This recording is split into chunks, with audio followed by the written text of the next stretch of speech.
Magkano kasi yung brewed coffee sa labas na binibili natin? 95, 75 pinakamura. Boss Coffee is my favorite coffee. Halos wala silang pinagkaiba sa mga buffet na coffee. Kaya yun. Serve na lang daw.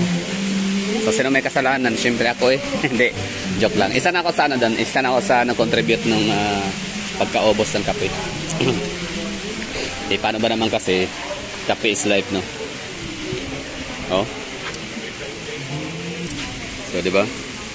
Sulit kung sulit. Ganoon lang talaga ang buhay. Sulitin lang talaga natin. Ay, sarap eh. Masarap din kasi palibasa. Yung una kong napuntahan na resort, I mean hotel na meron silang breakfast buffet.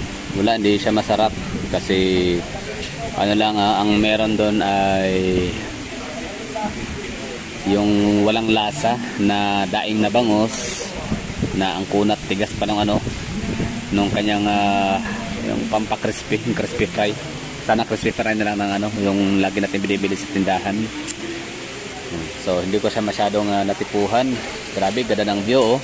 Parang picture lang ba talaga, sa totoo lang, grabe. The best. Parang painting. So sulit, the best.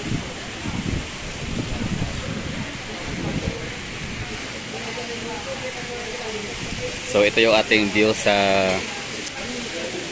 lugar. Mahal to dito pero ito talaga perfect to dito pag may kasama ka. Tapos yun. Shoutout sa nanay ko dyan. Ha? Nay. Ito. Ganda to dito. Di ko alam kung kailan. Maaaring sa birthday mo. Maaaring sa Mother's Day. Or maaaring sa Pasko. Pero pag Pasko kasi feeling ko mahal dito. No? I don't know. Basta doon tayo sa hindi peak season. Di ba? Doon tayo sa wala masyadong tao, di ba? Para makatipid. Kasi paras lang naman eh. Sabihin niyo na hindi ko alam, no? Pag may pera, siguro mas ma-enjoy, mas gusto nila yung maraming tao, peak season talaga, yung summer o ano pa man, seasons, no? Holiday season. Ganda ng lugar, oh. Kala mo para sa drawing na talaga na nakita natin dati.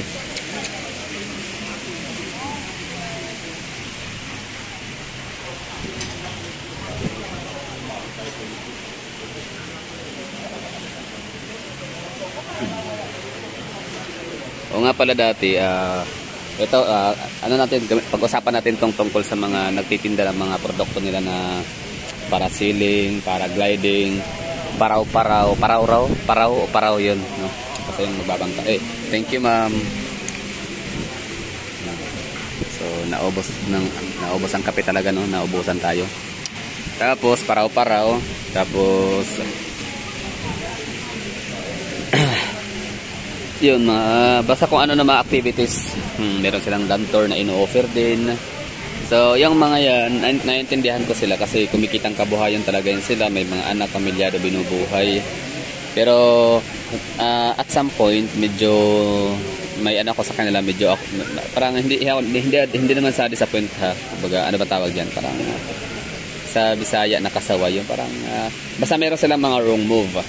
Na yung habang kumakain yung mga tao, parang dinidisturbo nila. Alam nyo ba, para sa akin, I don't know kung kayo lang, I don't know kung ako lang or baka kayo din na ang kain, yun po yung pinaka precious moment talaga. Para sa akin ha, for me, precious moment talaga yan. Pinaka relaxation time. Yan ang pinaka oras, pinaka moment para mag-relax. Diba? From work, from business, kung ano man yung mga ginagawa mo sa buhay. So, yan talaga pinaka-banding moment sa sarili mo. Kung may kasama ka, sa iyong kasama, di ba? Pero para sa akin, first time talaga sa akin ang kain. Yun talaga yung pinaka-time na ayaw ko yung nagmamadali, napipressure. Alam mo yun, gusto ko may enjoy yung pagkain, lalo na kung masasarap. Natusta. Pero gusto ko yan, okay yan. So, ngayon, ang ginagawa nila habang kumakain yung tao, ina-approach nila. Wala problema naman sa approach, maintindihan yan pero yun lang, parang ako dati, may rules talaga dapat dyan na kapag diserbuhin mo na ang taong naglalasing kaysa taong kumakain. Akin yun akin, ko naman yun, parang motto, kasabihan. Kasi ayoko talaga na ako yung nadidisturb na kumakain. Pero siyempre, Pilipino, no? Although kahit pasabihin natin na afford natin itong medyo ano, 3,000 lang naman, oh. 3,000 ang 3,000 plus. Mura na 'yun, no. Mura na to dito sa lugar. Ngayon, pero still naka-afford ka ng hotel. Dapat kasi doon ako sa yung tagto. 360 per night. Walang electric fan, walang kisame. Meron ganun ha dito sa Boracay. So, may mahanap tayong ganun. So, the moment na pupunta ako ulit dito, doon ako pupunta. Alam ko na. Kabisado ko na ang lugar sa Boracay kung anong mura, anong mahal, paano mapamura, paano makatipid, paano mapamahalo. Basta ganun, no? Mga para-paraan na talaga dito para makapag-Boracay. So, wrong move sila kasi nga kumakain ng tao. Na-approach nila. So, ang iba napakaswerte nila kung hindi sila mapagalitan, yung iba hindi mainit ang ulo, no? Papansinin sila, yung iba naman hindi. So, ako kasi dati, di naman ako, ako'y ulitin ko, parang nasabi ko na minsan sa mga vlog ko na dati na akong sales representative. So, ang trabaho ko is gagawa ng sales. Ako yung nagpo-promote, no, ng products. Tapos, syempre, may mga transactions. For example, may mga offices. So, minsan kasi, ginagawa ko is, mas talaga yan. Parang, yung papatawag lahat ng pinaka-head nila sa kanilang department, yung mga tao niya. For example, kasi kumbaga, mass demonstration ang ginagawa ko. At may mga pagkakataon naman na hindi rin lahat magpapamass demonstration kasi nga ayaw ba kakain, ganun tatanghali. So, kailangan mo siyang puntahan sa per department or sa mga mga department nila per cubicle or table o ano pa man tawag diyan. So, may iba na kumakain kahit pa referrals, no. Oy, puntahan mo to si sir, si ma'am, puntahan mo to sila ganyan. Kasi sila yung notify sa amin na sila yung nagsabi sa amin na mag-notify sila kung meron na kayo ibabalik dito sa lugar, ganoon, no. Kung may distribution kayo.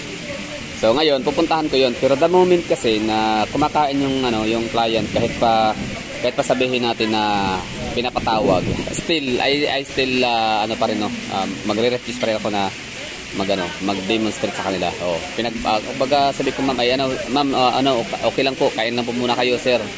Oh, mamaya na lang after. So, bali, I can wait naman. Parang ganon. Kasi mismo ako, sabi nga nila, huwag mong gawin sa iba ang ayaw mong gawin sa iyo. Yun. So, ayaw ko yung gawin sa iba yung didisturbuhin ko sila for my own benefits, for my own business.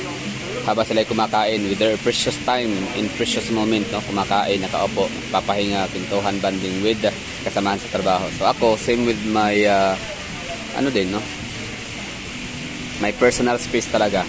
Siya, yun ang pinaka sit place ko talaga, yung lamisa, upuan, kumakain, may enjoy ko yung pagkain. Yun lang. So, di ako nag-approach, di ako nag-open about business kapag ang tao ay kumakain. Kasi I don't know, pero para sa akin parang it's a little bit of disrespectful, parang ganun. So, ang ganda ng view talaga dito, parang painting, parang drawing. So it's indeed Boracay Island is the best Boracay. So nung una, bago ko napunta dito, talagang I doubted pa sa mga nababasa na papanood at naririnig about Boracay. Pero ngayon, masasabi ko na legit na siya ang pinaka-the best island. Kasi maliit lang naman din kasi siya na island, no. Tapos merong mga residentials, may mga residente dito, may mga locals, napakakunti lang din. Unlike sa ibang mga malalaki na mga isla na maganda rin, just like Bohol and Palawan and Siargao. Sa Siargao, di ko pa masay, wala akong say sa Siargao. Sa Siargao since di pa ako napunta doon. So Palawan lang muna. So El Nido in the Coron, Busuanga, tsaka sa Bohol. So yun lang muna. Doon muna ako may say na unlike sa dalawang lugar na yon, compare mo kay Boracay. Si Boracay talagang all you can see is tourists, shops, restaurants, hotels, food courts, mga tao na nag-o-offer ng mga kanilang mga products. which is good naman, walang problema yan, no? I understand kasi nga dati rin akong sales representative sa company, no?